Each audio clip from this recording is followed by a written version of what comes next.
Ay, it's a new world, gotta adapt to it. Innovation, information, more than the average. Rushing, please ignore the interruptions, cause this is digital discussions.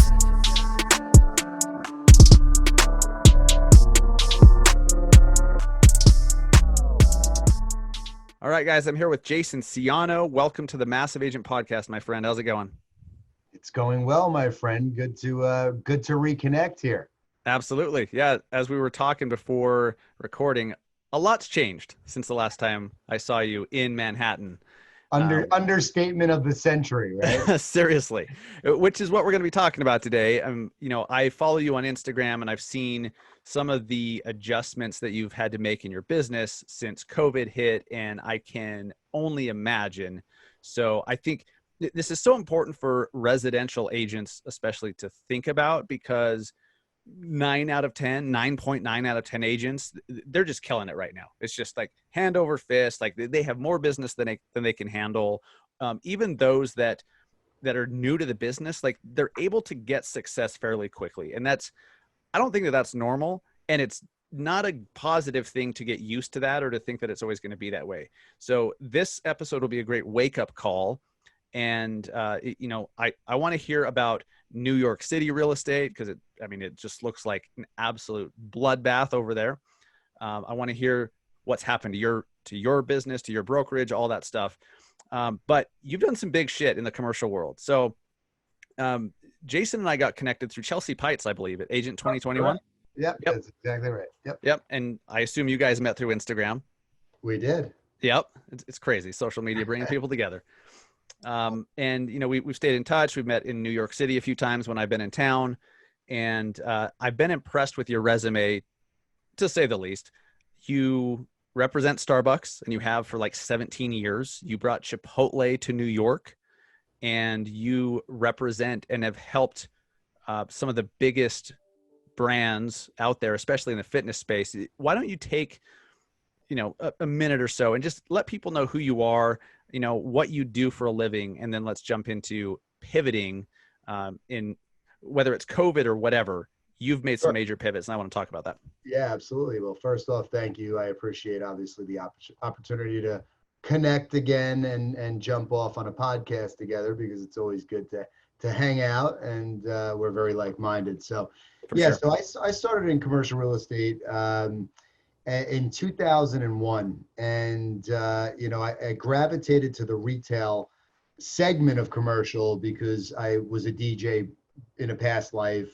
Always was interested in restaurants and nightclubs. Also, fashion, music, all things that kind of point towards the retail side of the real estate industry. So my first opportunity in the business was pitching the Starbucks account. I was brought along as an associate, basically, on the pitch. The senior level broker completely fumbled the ball mid-meeting with very high level Starbucks people. And I picked up the ball and just did what I can, talking about the company that I worked for, not about myself, because I had no track record. And long story short, they gave me an opportunity, and it was an opportunity that I would not fail at. So that's kind of how I got started. You started with Starbucks? I had a couple of folks that I was working with that were just like local mom and pops. Got it. Okay. To that. I would say Starbucks was about, I was in the business for probably a year and a half to 2 years before that opportunity was presented to me. Got it. Okay. So so it's important. Still pretty new. Yeah, listen, and my industry is very, very niche, right? Like when you're representing retailers and designing their expansion program and negotiating their deals, you have a very long deal cycle. So if I start negotiating a deal, just since we're on the Starbucks topic, if I start negotiating a deal today with Starbucks, chances are through the LOI negotiation, the lease negotiation, the permitting, the zoning approval process to get Starbucks open and operating for business, we're not getting paid on that deal until typically they're open for business, right? That's anywhere from 18 to 24 months in most circumstances. So Not the 30 days that agents are used to. not even close. So there's a lot Right. fewer folks that gravitate as a result of that to our, specific niche in the commercial space, right? Very different than office, very different than industrial. Mixed use obviously is a combination of all of the above. But not to belabor the story, from there, I went to college in Arizona, so I'm visiting friends 2003, 4 in LA, and I'm working at a Kinko's because I had stuff to print out and whatnot, and I'm staring at some really interesting storefront across the street on La Cienega. Walk across the street, walk into my first Chipotle, and right the moment I walked in, it was like lightning struck me. I was just blown away by the concept, and from there I just called them, religiously, several times a day, just spoke to them, made contact with them, and then eventually, like, wore down the guy in charge of real estate for New York, presented a full strategy and plan for my market to him, and when they were ready to come, I was fortunate enough to be able to get involved and work directly with Steve Ells, the founder of Chipotle. And those are my two biggest, feathers in my cap at the beginning of my career that have eventually, kind of led to where I am today. I mean, I assume this, but I'm going to ask because, the commercial world and how you guys get paid is just so different, and there's so many variables to it. I assume getting an account like that with that many, that much growth opportunity is probably fairly lucrative. It is. I mean, if you, it's interesting though, because the deal is changing, right? Based on COVID, right? So there's a lot of factors that we're just starting to obviously come up against with the way that deals are structured. But yes, typically most deals I would say are 10-year deals. We're paid a percentage of the base rent over the base term. Industry standard in our neck of the woods is about 4 or 5% of the base rent aggregated over, let's say, the 10-year term, right? So yeah, they're lucrative transactions. I would say, on the small side, from about $20,000 as a fee to, let's call it about, on average, I'd say 15,000 to 300,000 on each fee. Nice. Just depending on the location and the size of the lease and all that stuff. Everything that obviously has to do with the rent, right? Right. So square footage being one of the biggest things. A deal in suburban Long Island, where I live, versus Manhattan, right, is substantially different, because an average rent in the burbs is, let's call it 30 to like 65 a foot, depending on where you are.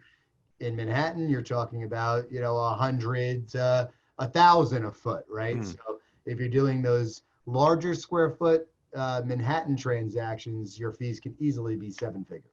Sure. Is Hudson Yards one of the more expensive areas to rent in Manhattan? Today or in February? Pre-COVID. Pre-COVID, it's the type of thing where when you're leasing a big project like that, a unique project like that, you have to give better tenants incentive to come on board, right? Sure.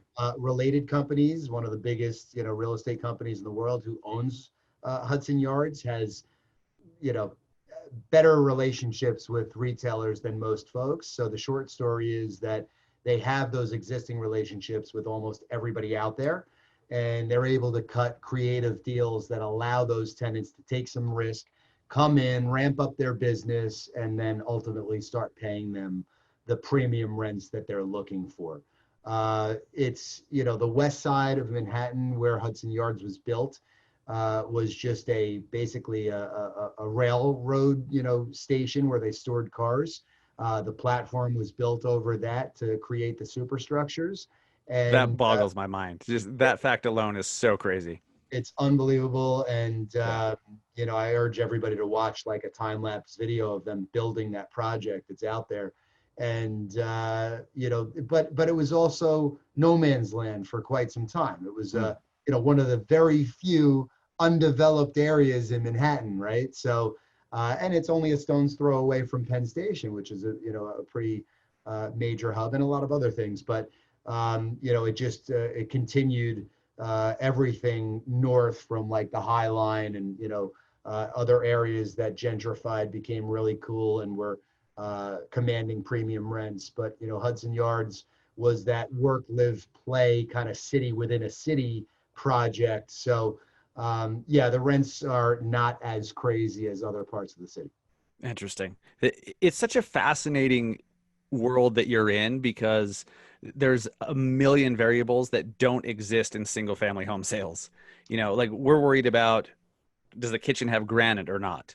Or what the size of the backyard? Is it a garage or not? Like all that stuff. What's the HOA? Yeah. It seems pretty simple actually compared to the world that you play in. And that's why I love to kind of download your wisdom and experience. I want to hear about what the last 6 months has looked like for you and your company and your people. Yeah, sure. You want to start at the beginning, like, when did you first start to see that, oh shit, something's coming? And then what's happened since? Yeah, so let me back up a little to put it in context for the Please. folks that are listening. So, when I started in commercial real estate, I worked for a smaller boutique family office that was really well known in the industry. I had a major opportunity to pitch the Starbucks account, pursued Chipotle, discovered in some ways, Mhm. where I lived at the time, discovered and then brought Chipotle to my market, designed and executed their expansion strategy. At that point, I kind of started to make a name for myself. The bigger companies were pursuing me. I ended up cutting a deal to go to CBRE to head up their retail services group, one of their retail services group. And I ended up leaving my accounts, the Starbucks and Chipotle accounts, behind because the owner of the company I worked for became a good friend of mine. And I felt like, gave me the opportunity to even, put myself in the position to win those accounts. So I didn't want to burn a bridge, left, went to CBRE. And I also saw, something very important that I've timed really well in my business and my career has been understanding when there's a cycle change, right? Like it's pretty easy to realize that every 10 years, you're going to obviously go through some sort of a cycle. And every year that you get past that 10 years, you're just waiting for the next year to either be a correction. Obviously right now we're dealing with an election year, which is always interesting. So, for me, I saw the writing on the wall with how great everything was going with in the industry, the economy, et cetera, et cetera. So I knew that wasn't going to last forever. So I made the game time decision essentially to move on. And like I said, not burn bridges because I know that good things don't typically last forever. Created a really good opportunity for myself at CBRE, which afforded me some additional support that I'd never had. I didn't have health insurance. I was a 1099 broker, just living, deal to deal, basically living off of a draw, essentially borrowing money at a higher interest rate from the company I worked for to have continual income. And that each time that checks would come in, you pay that down. And then when you get ahead of it, you put checks in your pocket. So I had to go to CBRE with no accounts. And, I've always been really good at business development, but to give you a little background on myself, the first phone call that I make is to Massage Envy Corporate.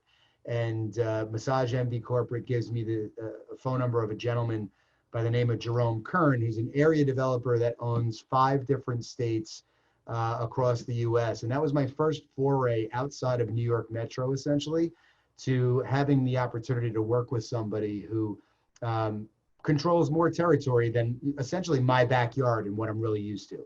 And that's where I started to become a national advisor for companies. So I ended up working with Massage Envy in 2007. I don't know if you remember this, but Starbucks ends up closing 600 locations. I timed that absolutely perfectly.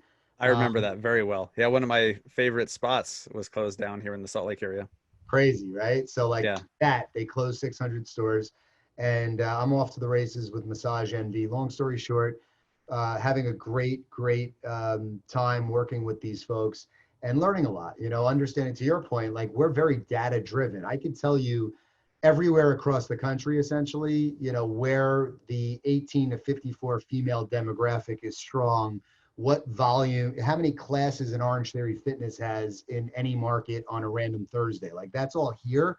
And that's a result of like all the work that I've done over the last 20 years of my career, almost 20 years of my career. But that story is interesting because with Massage Envy, it was all about qualified households. So we had to have X amount of qualified households within a certain drive time from the location, right? That's how you design a territory for not only corporate locations, but on a franchise basis, it's a little bit different because corporate companies are basically if there's any cannibalization from one location to the next, they're stealing from themselves. When you're cannibalizing a franchise location, it's one franchisee stealing from another one. So it's extremely important.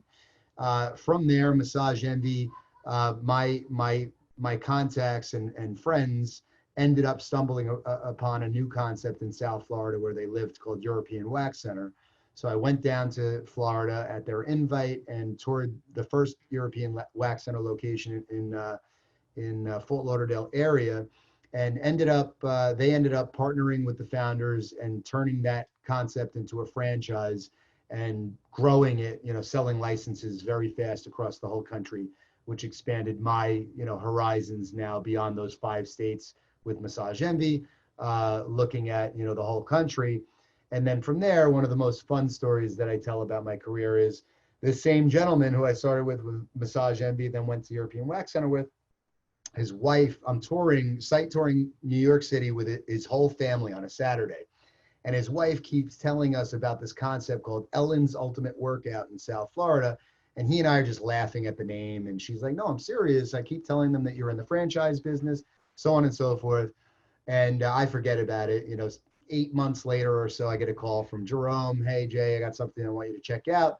I head down to Florida and work out at the first Orange Theory Fitness. So another exciting thing in my career was, working with Orange Theory from the onset of the company, which is one of the most successful franchise businesses to date. And then that sparked that fitness thing that you were referring to earlier, where, at this point, I know almost every fitness concept out there, large and small, and, work with a lot of the founders and C-suites of those companies in a lot of ways, not just real estate, by the way. I've become a trusted advisor to founders of companies, and I help them scale their businesses. So I'm involved in a lot of other things as well. But and I would say to the listeners out there, there is a lot of stuff that we could do together, because if you have a unique concept in general that's in your market, please reach out to me and let me know, because there's money to be made. And we're happy to share in that, right? We're all licensed, and there's no difference between residential and commercial. So right. I'm happy to pay referral fees. Bring us some good opportunities, good concepts that you think should grow, even in your market and beyond. Okay, that's really interesting. So if somebody's like, hey, there's this really cool spot that just opened, like most people don't have any clue if they're willing to franchise, if they even know what franchising is or understand it. I don't really understand it, kind of, but not really.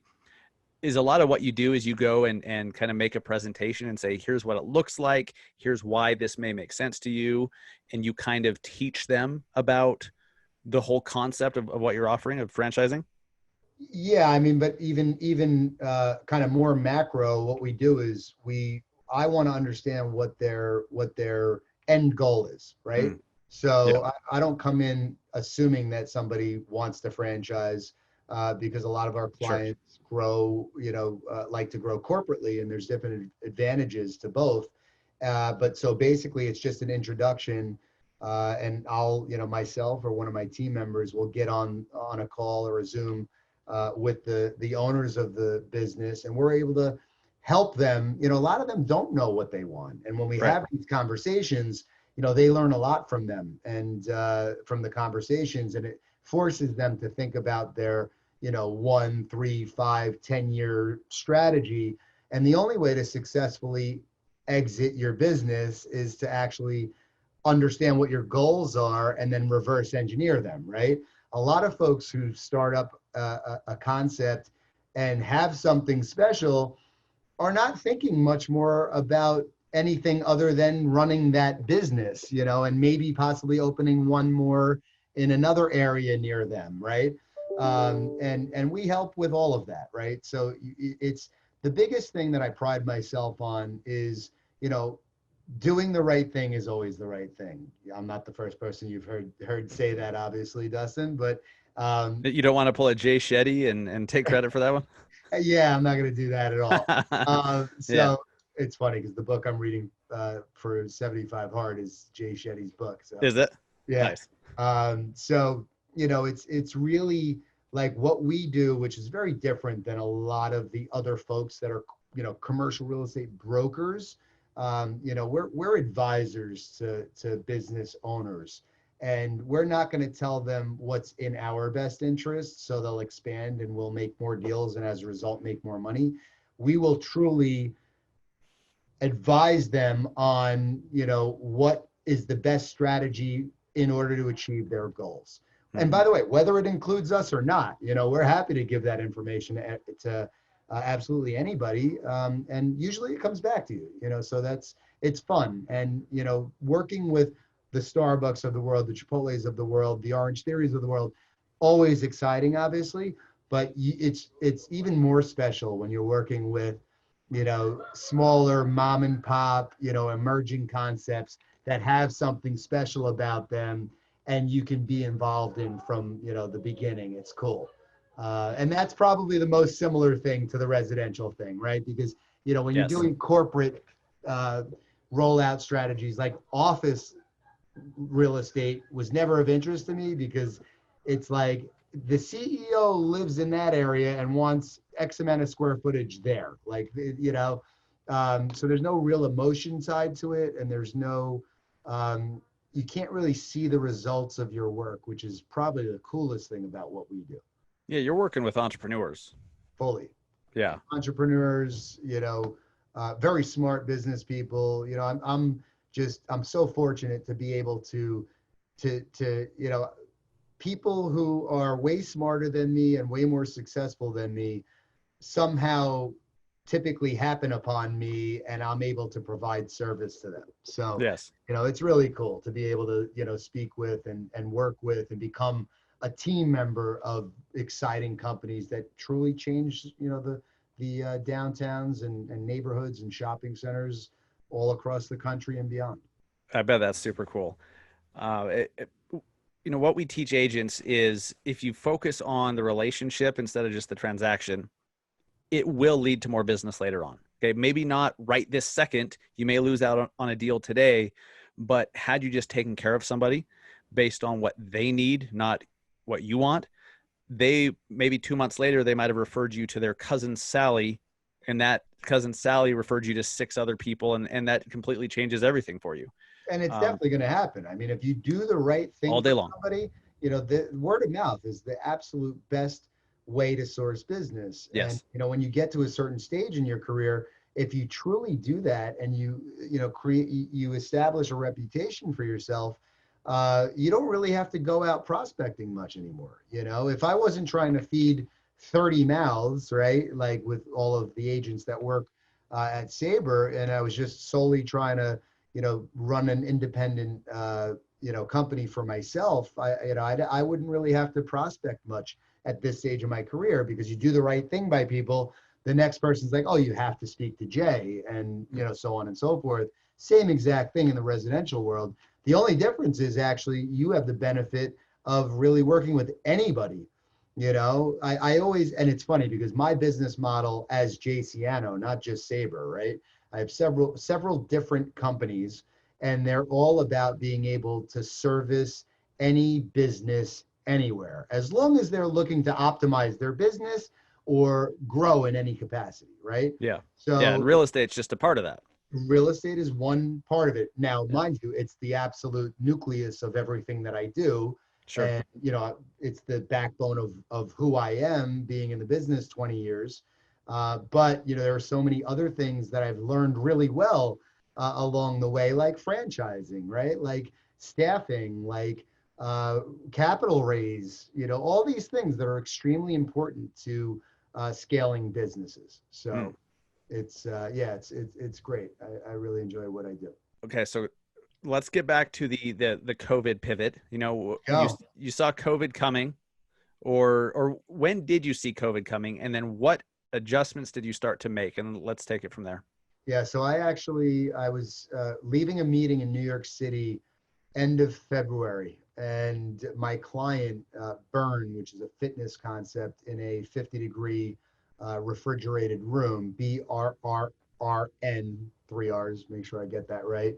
And we're leaving, and one of the founders, one of the partners, is worked under the governor in public health, and was educating me on COVID and what's going to happen from here, so to speak, in, again, February. And actually on my Instagram, after he and I have like a 20-minute discussion about it, and his other partner is like freaking out, like trying to get him to just stop talking about it, like acting as if it's not really going to happen.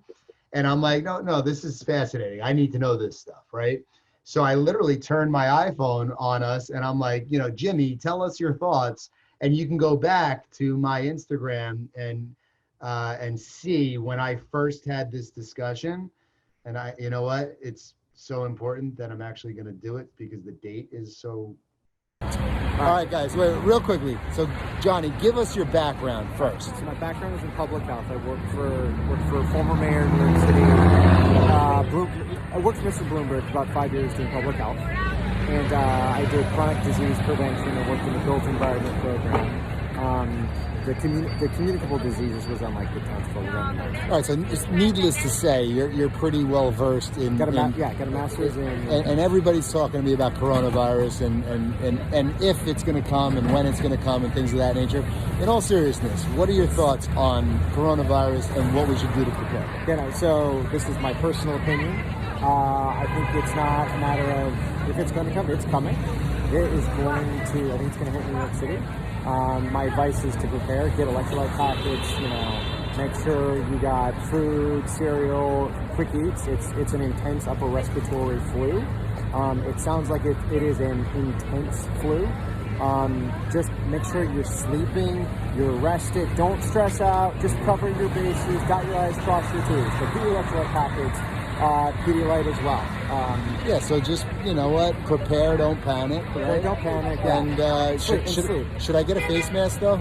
Like when do you go out and get those? I think once, I'm going to say no, it's inevitable, but wipe down, if you're flying, wipe down the seat, wipe down the tray, wash your hands, don't touch your nose. If you wear a mask, it's really to help remind you not to touch your nose or your eyes. But again, my eyes come out. We've got our iPhones, which are just disgusting. So wipe your iPhone down like every day. Yes. So. All right, well, listen, I like to kind of be naive to certain things like this topic, but I guess since I'm hanging out with Johnny and he kind of told me the real facts about what's going on here. And your grandparents, right? Call your grandparents if you still got them. Your parents, make sure you got to. What about little ones? Like, your little ones as well. That's another thing. Yeah. So keep them healthy. All right, guys, stay safe out there. We don't mean to scare you. We just want to educate you. All right. This is just so crazy. Like, it's been 6 months. It's been 6 months. It's insane. Yeah. I was in Orlando, Florida in early March, and, I was careful to, not go shaking people's hands and stuff, but like, it wasn't really like shut down. But the fear was there. Right when I had that initial discussion with Jimmy, I came back to my office and pulled my business partner into the conference room. And I said, listen, this is what's happening. This is what's coming down the pike. And we need to start preparing for it because in our business, we have a very, very big overhead.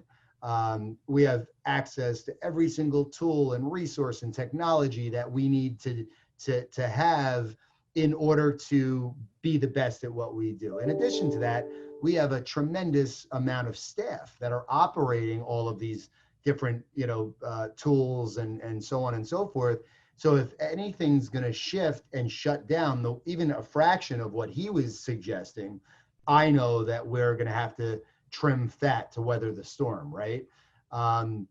So I went right into action mode, honestly. And he thought if he was on the Zoom with us, he would tell you that he thought I was nuts and that I was an alarmist and all these other things. In addition to that, reducing our overhead and starting to streamline the business, I actually had us set up an additional account for us to invest in businesses along the way, in stocks that I thought would benefit from what was coming down the pike. So that was like the first kind of iteration of the adjustment. And then from there, as you know, it just, everything that you could never prepare for started to happen. So, we ended up having to furlough some folks. We had to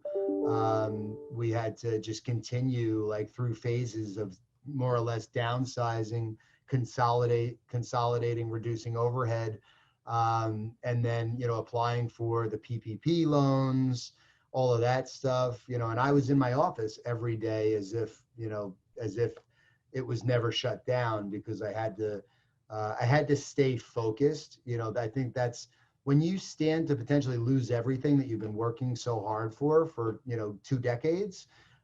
You go into this, overtime mode of what can I do to make sure that I'm positioning myself in the best position to not win, right, but to keep my head above water, right? That's more what it was about.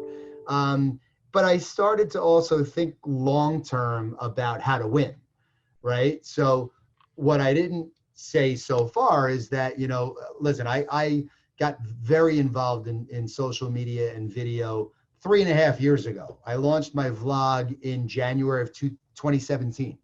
Right. So like that's early, especially in commercial real estate, because, you and I both are friends with Ryan Serhant, and I was doing it before Ryan. I remember at Agent 2021, the first year, Gary and Ryan were talking about, and I asked him a question about getting your folks to use social media and video more. And Ryan plugged his vlog that was dropping like that day or like that week. With Adrian, his videographer, who's an awesome dude, so I've been preparing for the world to change for a long time, but I always thought that evolution was going to be a consistent kind of thing that over time had a drastic effect on the industry. But the same way that I timed transitioning companies in 2007, and saw that, the writing was on the wall with these companies that have been expanding so aggressively, so well, like Starbucks. Then in 2019, I literally dubbed 2019 Lean and Mean in 19 with my entire company, because I sensed something happening. And that's when I pivoted my vlog to future proof, right? So my vlog prior to that was Real Saber, which was just the introduction of Saber to the world, or anybody who wanted to see what we're about and who we are, follow us more like a reality show. And then it became more specific about how to develop a personal brand in business and how to future-proof yourself. So in the event these things continue to happen and the evolution, continues to change the way we all do business, that one day if the lights go out, you still can capture people's attention, which is exactly what happened to me when everybody was forced to work from home. I was one of the only folks that were still creating content at scale and had my lights on. So I was super prepared for a disruption. Okay. So what are some of the things that you guys, I know you furloughed some people, you had to reduce your expenses, of course, but I assume you had some deals fall apart that were in the works. Like, what did that look like? Like, how hard hit were you? And what's happened since then? Yeah, so of course we had deals fall out. Anything. We basically hit the pause button for several months. Really, May, June, July, especially in New York Metro. Everything was shut down almost entirely. Such a bizarre concept, man.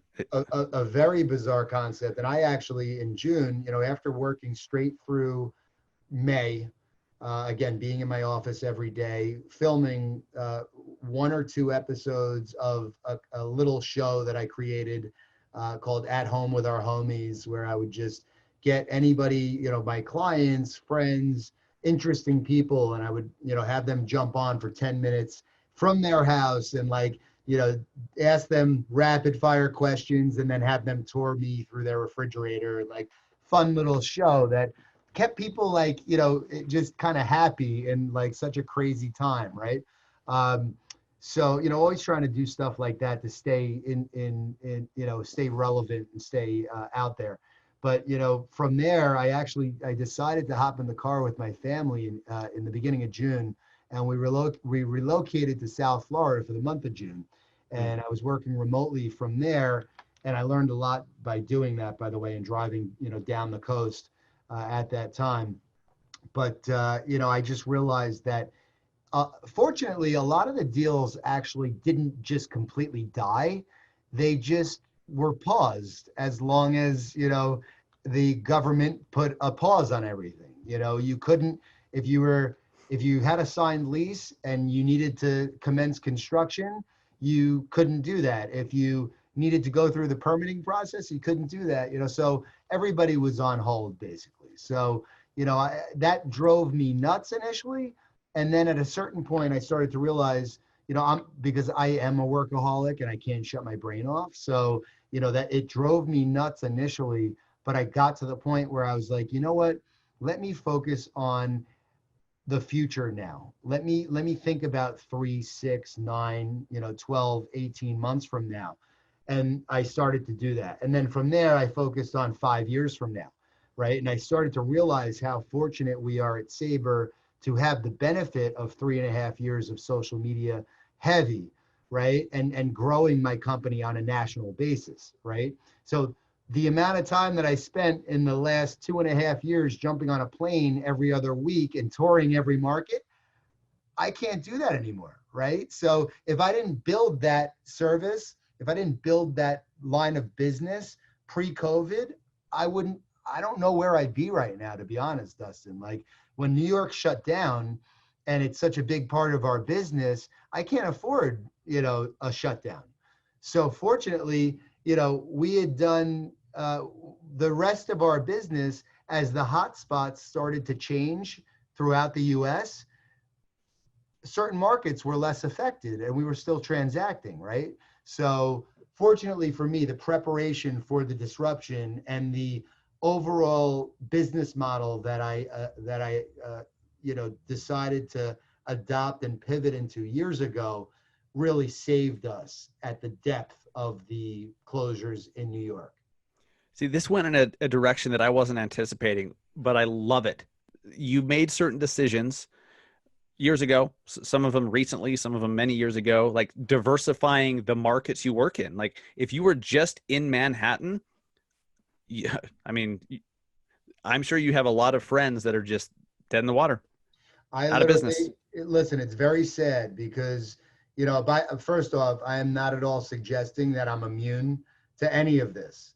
Right. All I'm saying is that I live in such fear of going out of business every day, and I always have since I've been in business, whether I owned the company or whether I was an agent, you know, an associate on a team.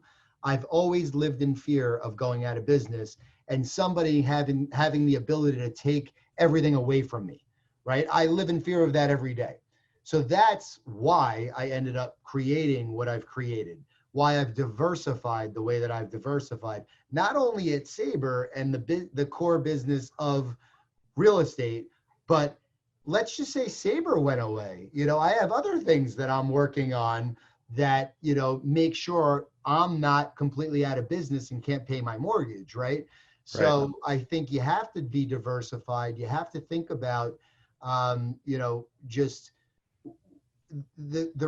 it's very sad that, you know, I just got an update, a news article today in a publication that's, you know, a very big publication in commercial real estate called The Real Deal. Mm-hmm. They just announced that, you know, one of the pioneers in New York City retail brokerage, a guy by the name of Jeff Winnick, who is just, been in the business, who knows, 35 years, whatever it is, huge brokerage company, really only New York City. And he just announced that he's filing, going bankrupt and is in all types of debt and everything else. And it just makes you realize that everything that you knew that was normal pre-COVID is no longer normal. You can't, and again, regardless of how much I planned for a disruption, again, I'm not safe. Like, I'm at the mercy of all of my clients. I'm at the mercy of my agents. I'm at the mercy of so many factors that I don't truly control. And, what's interesting is, the residential market's on fire. You pointed to that earlier. For now it is, yeah. Yeah, and our business is in jeopardy, Yeah. Again, if I didn't diversify and, and advise companies on their real estate strategies from the top down anywhere, I don't know where I'd be right now. And it's a scary thought. And, I feel terribly for even the biggest conference companies in our industry are in jeopardy of going out of business. Right. The ICSC, which stands for the International Council of Shopping Centers, the Real Deal just announced that they're like basically out of business. That is literally the backbone of the industry is the ICSC, as long as I'm in the business, and way longer than I'm in the business, right? Do they do their big thing in Vegas? The big thing in Vegas, since that didn't happen in May, and now the second largest conference in New York in December is happening virtually. I mean, they make all of their money, generate all their revenue. They've had to lay off, I think, like 90% of the staff, something like, don't hold me to it, but almost everybody. And, I don't see the biggest thing about that is those conferences are not necessary today in the same format that they were pre-COVID. They hadn't been necessary maybe for the last decade, but ICSC became such an institution that you felt like if you weren't getting a booth there, you were out of business. I stopped taking a booth, and I've had so many arguments with folks in my industry who are so old school, by the way. I'm like, explain to me why I should have a booth when I can invest that same amount of money on a videographer and producing content all across the world for a fraction of the money I'm going to spend on a booth. Convince me why. And guess what, Dustin? I hate to say it. The people that were trying to convince me why are the ones that are going out of business.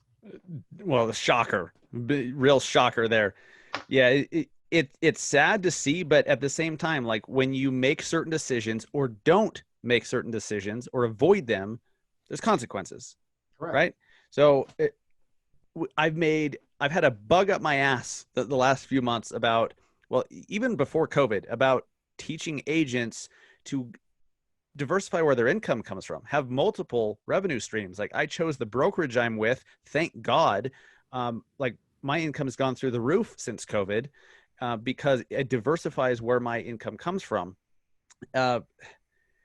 Agents, anyone that if all they do is transactions in one city, in one market, I mean, what happens if something happens to that market? If a natural disaster comes in, I mean, and who the hell would have predicted a pandemic and certain areas would shut down every business? Like that's so ridiculous that if you said that a year ago, you'd be laughed out of the room. Yep. Especially New York City. And look what's happened. Like New York City is still shut down. Let's talk about New York. Let's talk about that because, that's a great segue because, New York City is most people and most folks in my industry and the residential side, most folks, how about this? Let's make it more general. Folks who practice real estate in Manhattan proper, for the most part, only do business in Manhattan. They refuse to actually cross bridges and tunnels and frown upon it to the point that they're way better than people who either live on the other side of those bridges and tunnels or focus on those markets, right? Because they're not as cool, the rents are not as high, right? So I've met these suit wearing douchebags. There's a bunch Oh. of them in the residential side of the industry that I'm sure. their marketing is like having cocktail parties in a Totally. penthouse. Like that's it. Exactly.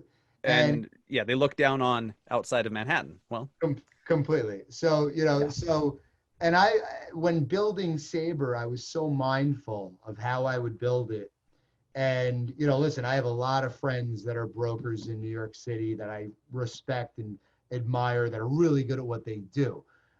There are a lot of douchebags that I will not say the same about. And there's everything in between, right? Manhattan's a big market. And that's in any industry, and that's in any area, right? But Manhattan just happens to, churn out more douchebags than most areas because everybody's too cool for school. They have a higher quota for sure, and they meet it.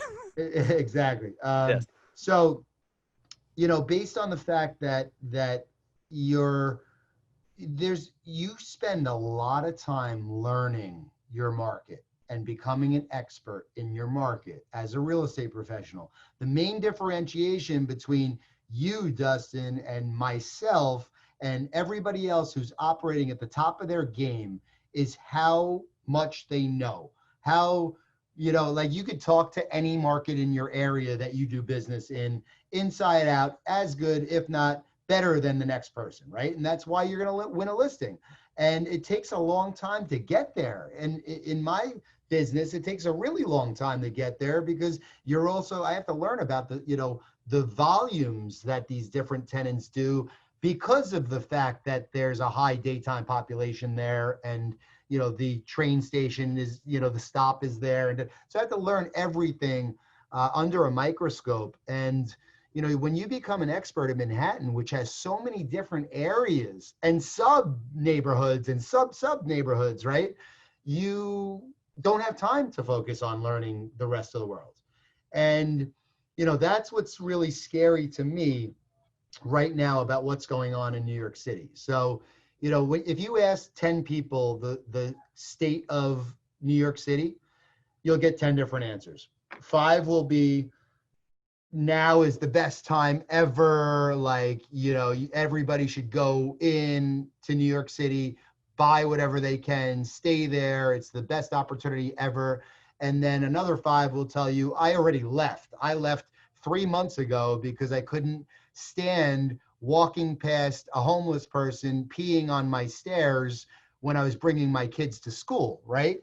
And everything in between. So, and the media, clearly, we know, shows whatever they want their audience to see, right? So what you see in the media is definitely, again, kind of spun in a certain direction.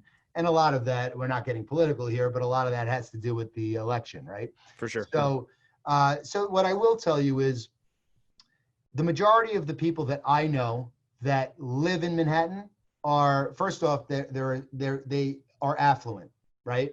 So the majority of those people already have access to a second home, a vacation home that is somewhere in suburbs outside of Manhattan, right? The bulk of those people left at the beginning of coronavirus and went to their homes in the Hamptons, in Connecticut, in Westchester, wherever those homes are. So they have escaped the bulk of what's been going on since and have had no reason to go back, okay?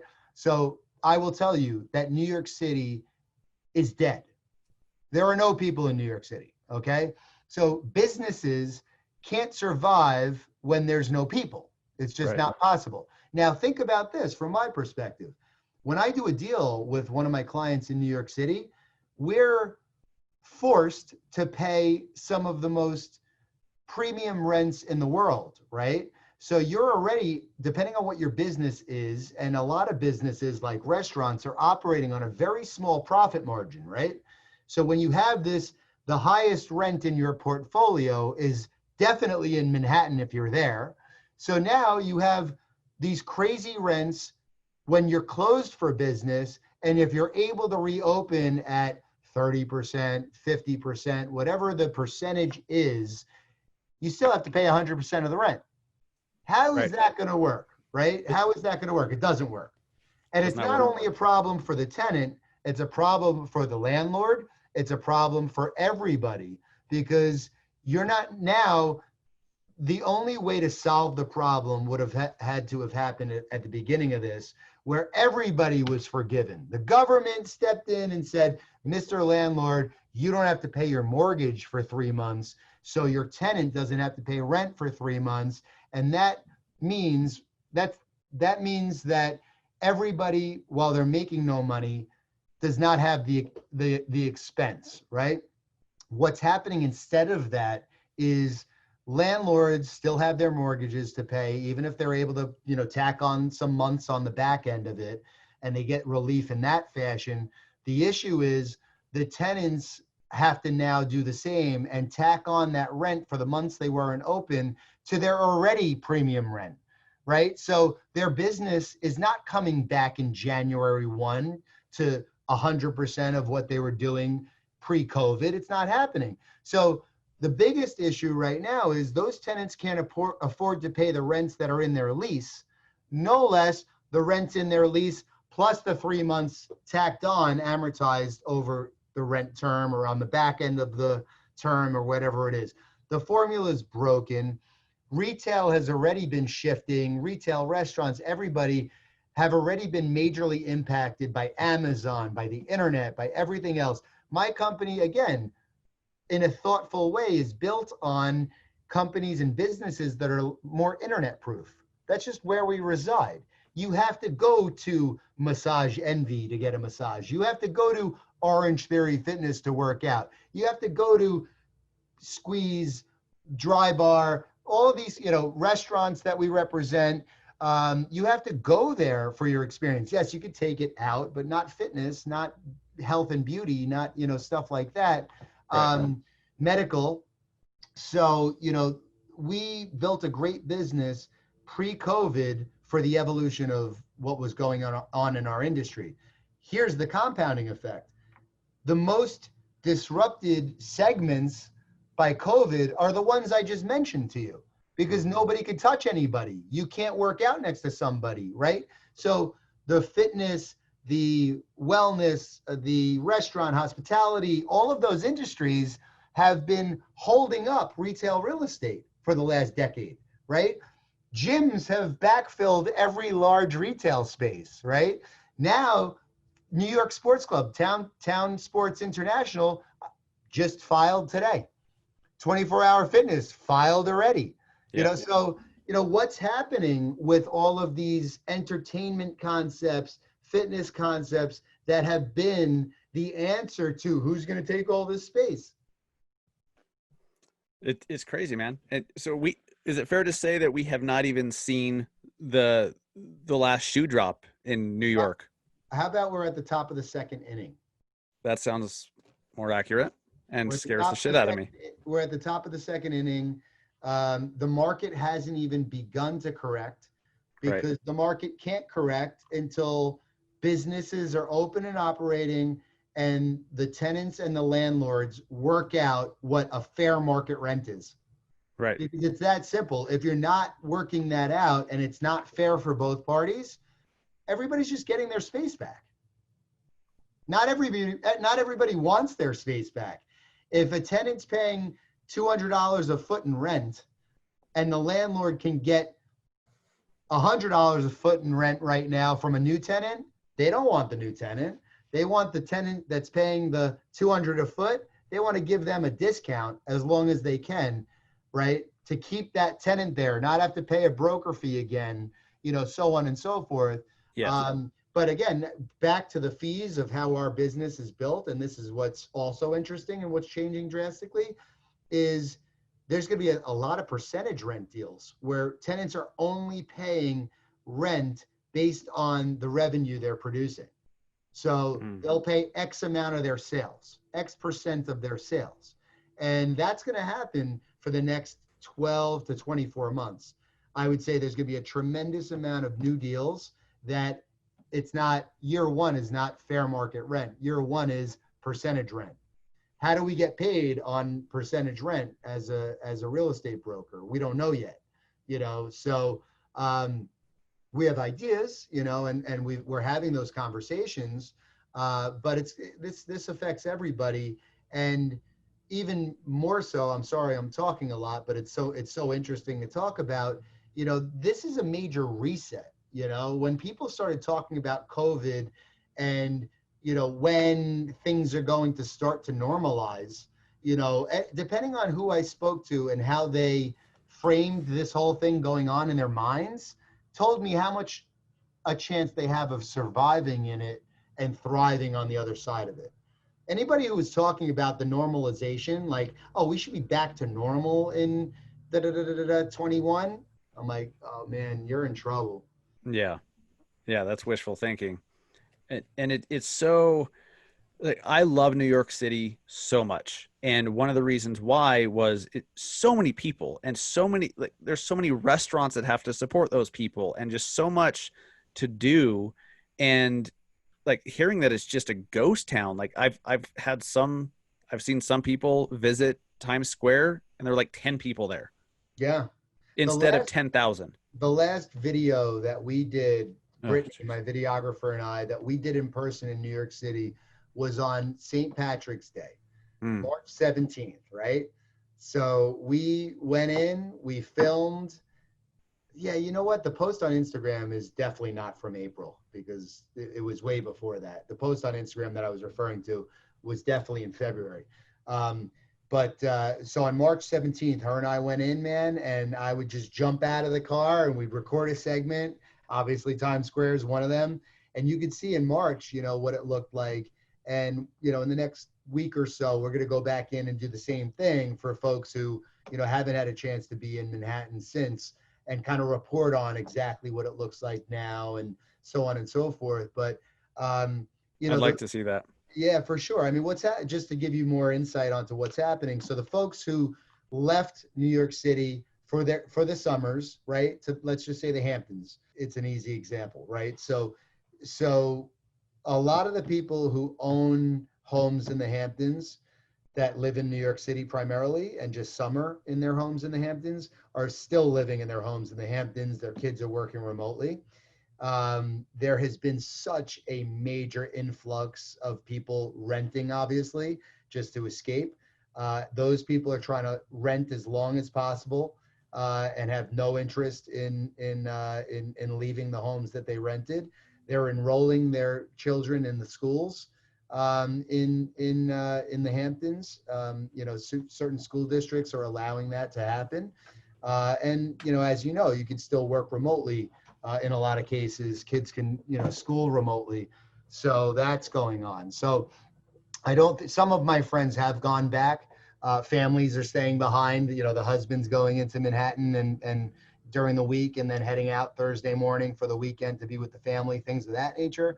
But the season that typically ends Labor Day in these more seasonal areas where these vacation homes are, have been extended throughout the year. Restaurants who open up pop-ups for the season are staying. Retailers are staying. The people are not coming back to Manhattan.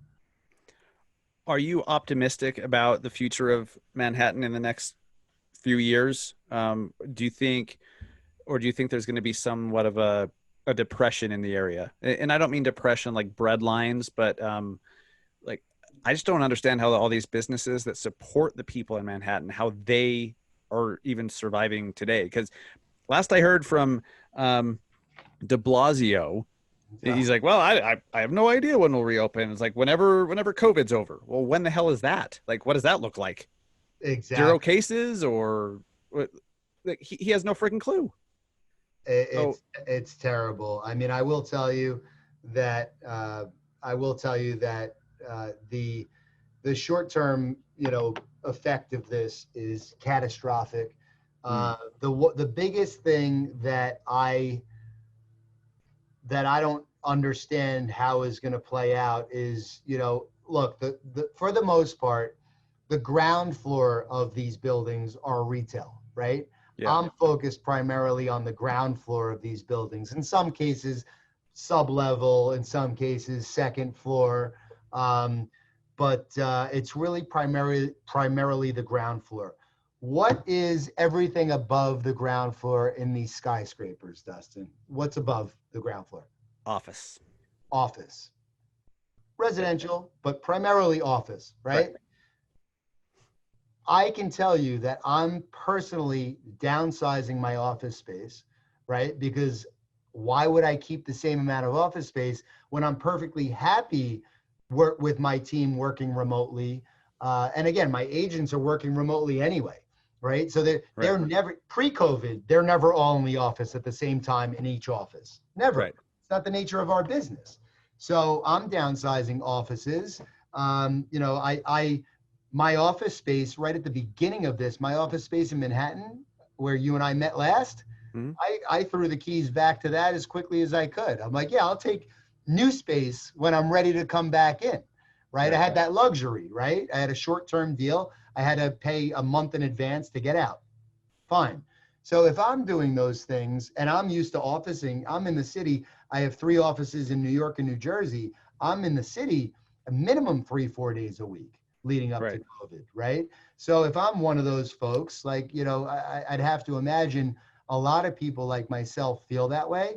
And when you have companies that are saying, you know what, we don't even want the liability, stay at home, please, work from home, work remotely, which a lot of the folks that I know that work for big companies have been told, don't come to the office. We'll let you know. We'll keep you posted. We're looking at January 1st now. Like there's no shot you're coming back in 20. So, some people, I disagree with some people who think companies are going to take more office space because they want to space people out more. I think that's a ridiculous argument. They must be office leasing brokers that are just lying to themselves. Yep. Or, owners of buildings who are just lying to themselves. It's ridiculous to me. That is ridiculous. Fewer people in more space. No. At a premium. At a premium, the most expensive space in the world. That's absurd.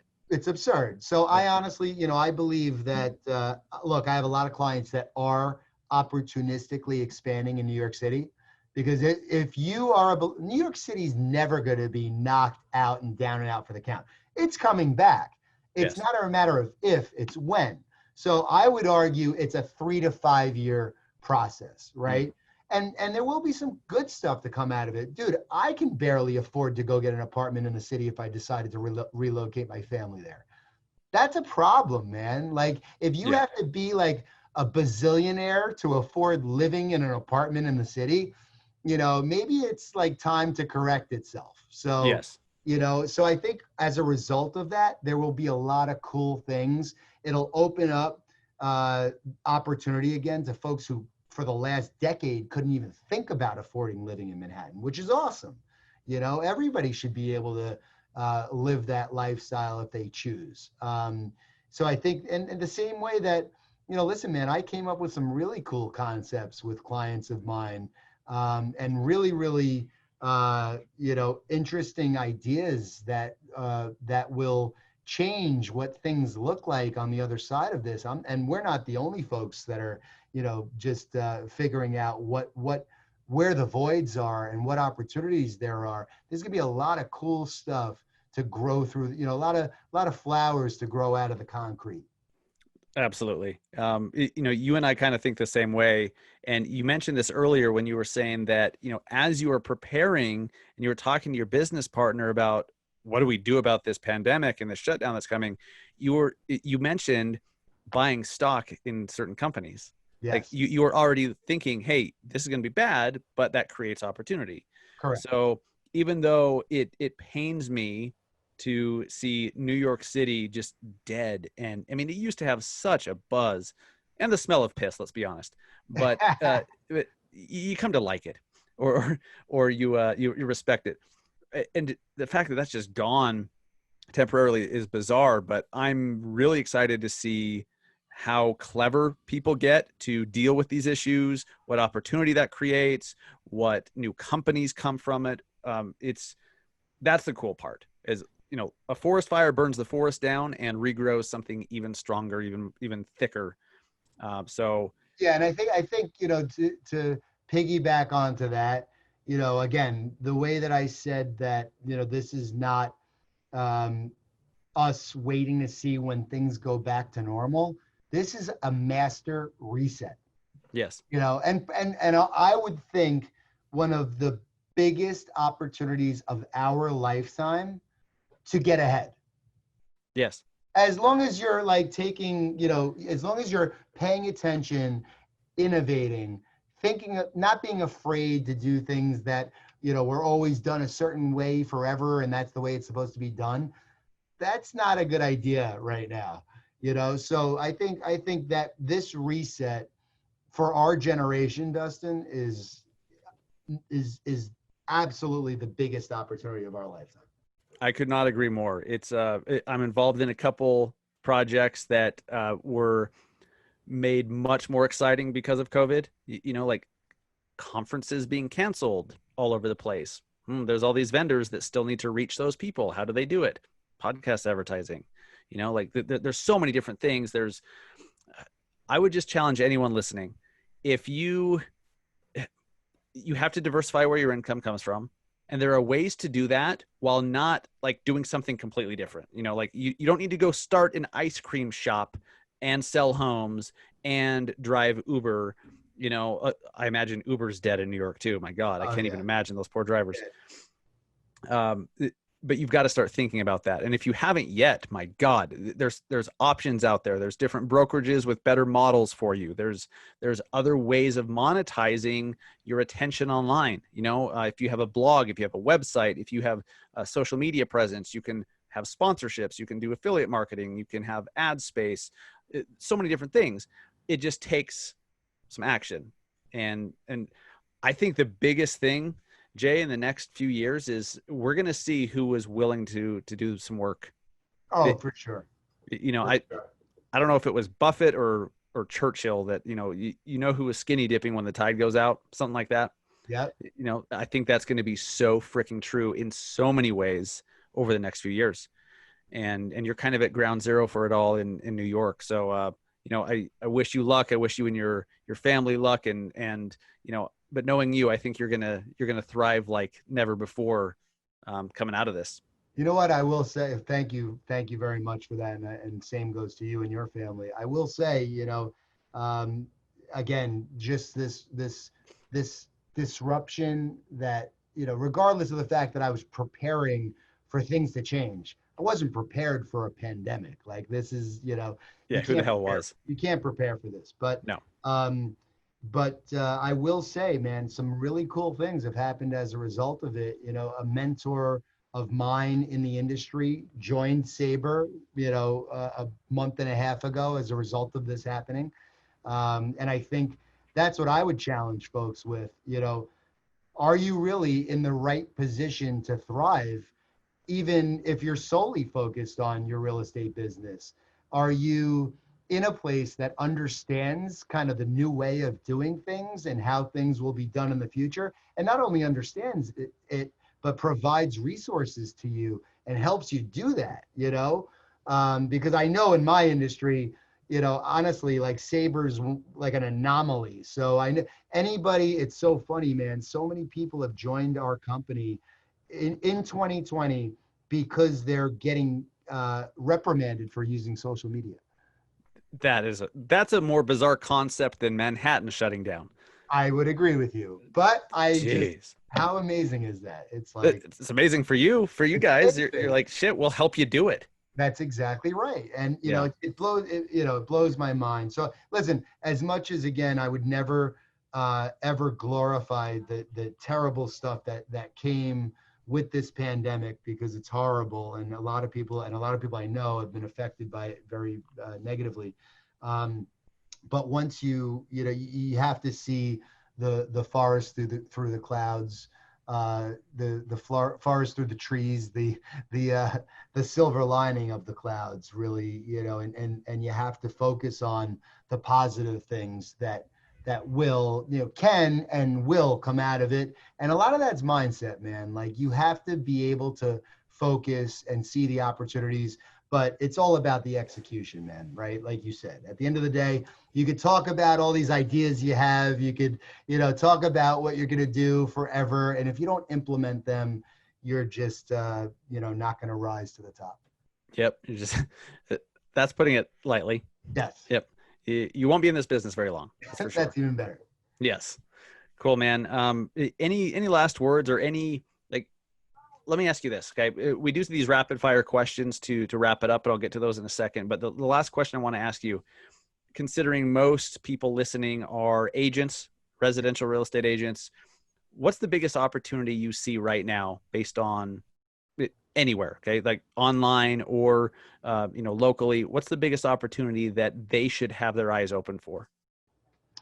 I would say to set up a network of folks that are in allied trades, that you already need to be able to have access to folks that are whatever it is, appraisers, attorneys, all different types of folks that are touching your real estate transactions already.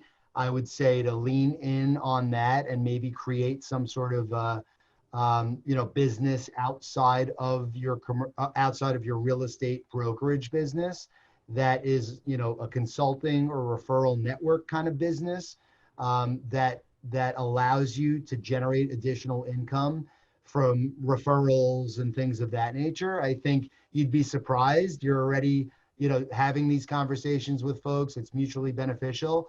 And at the end of a 12-month calendar year, you'll be like, wow, I didn't even realize I made another $75,000 without even trying. So that would be my biggest tidbit, because you don't really, to your point, you don't have to go out and open an ice cream shop. If anything, that ice cream shop will likely take away from the time and energy you could put into your real estate business. So my suggestion would be to swim with the stream as opposed to against the stream. Don't get into anything that's going to have a negative impact on your core business and your stream of income generated by that. Yeah. It's such a great opportunity to reduce your expenses, make sure your brokerage is the right business model for you. Do they embrace you and your marketing efforts? Do they let you brand yourself? It's unbelievable. Even in the residential world, like I know on your side of the business, it's common, but on the residential side, there's still a lot of brokerages that they won't let you brand yourself. You've got to be, you've got to have the hot air balloon, you got to, okay. Remax is not one of those. They're cool, but there's a lot of brokerages that won't let you be yourself. They won't let you use social media the way that you should be. And that's a problem. Why the hell are you there? And you're probably paying way too damn much for it anyways, because they have to pay for their office space that nobody uses anymore. Sure. And I think to your point, I was going a different direction with the question, but I will say that on the, listen, the reason that I know you has to do with social media. The Mm-hmm. reason that, there are so many people that are very close to me that still have no understanding of why I'm on social media at all. And it's amazing because they think you're egotistical. They're like, you got to see yourself. Yeah. Completely. And isn't that it's so funny? Even down to, the people that you are closest to you, right? And your family and stuff like that. It's comedy because, what a lot of people don't realize is, I said to you earlier, man, I truly don't know where I'd be right now, where Sabre would be as a business if I didn't stick my neck out and do something really uncomfortable 3.5, 4 years ago. And that's my biggest piece of advice, because if you're not visible, you're irrelevant. It's very simple, right? It's like, and by the way, I'll flip it. I think egotistical people are afraid to see themselves or hear themselves on camera and on podcasts and things of that nature. You have to be pretty comfortable in your own skin to do stuff like this, in my opinion, right? Because I'm not concerned about if I look bad or say something dumb. I don't care. I'm just being myself, and I don't think that's a very egotistical quality. I think that having faith in your abilities is oftentimes, confused as ego. But in my opinion, if you back it up, that's the most important thing, right? So I think if people are too afraid to use social media in business, I think honestly, to your point earlier, that you can't. It's no longer like a luxury of something that's not a necessity. It's not like at this stage of life, in this post-COVID world, if you're not on social media furthering your business, you're going out of business. It's very simple. Just a matter of time.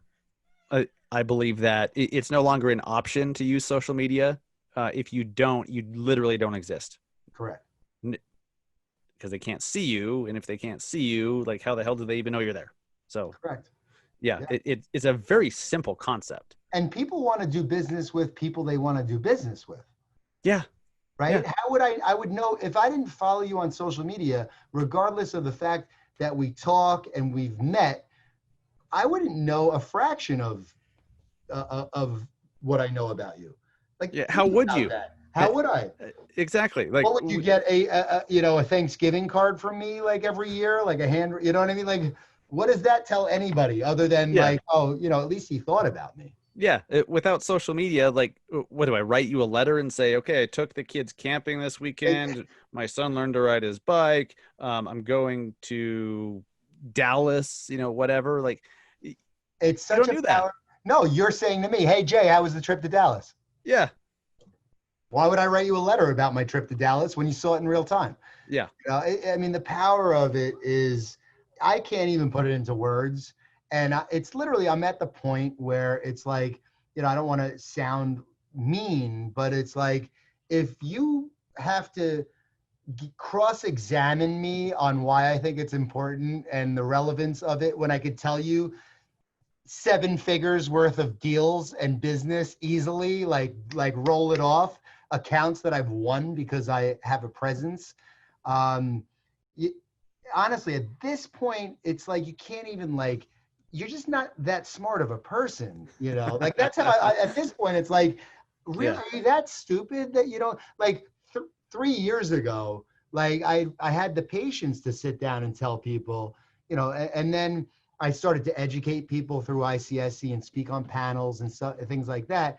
And Gary's point of you can't sell the unsellable, I'd be sitting in a room, I'd fly to Atlanta for the day to sit on a panel, sit in the room, talk about it, be passionate about it. At the end, there'd be one person raising their hand, should I use Twitter or Instagram? You're like, that's what this room got out of this whole entire thing. One person wants to raise their hand and that's the question.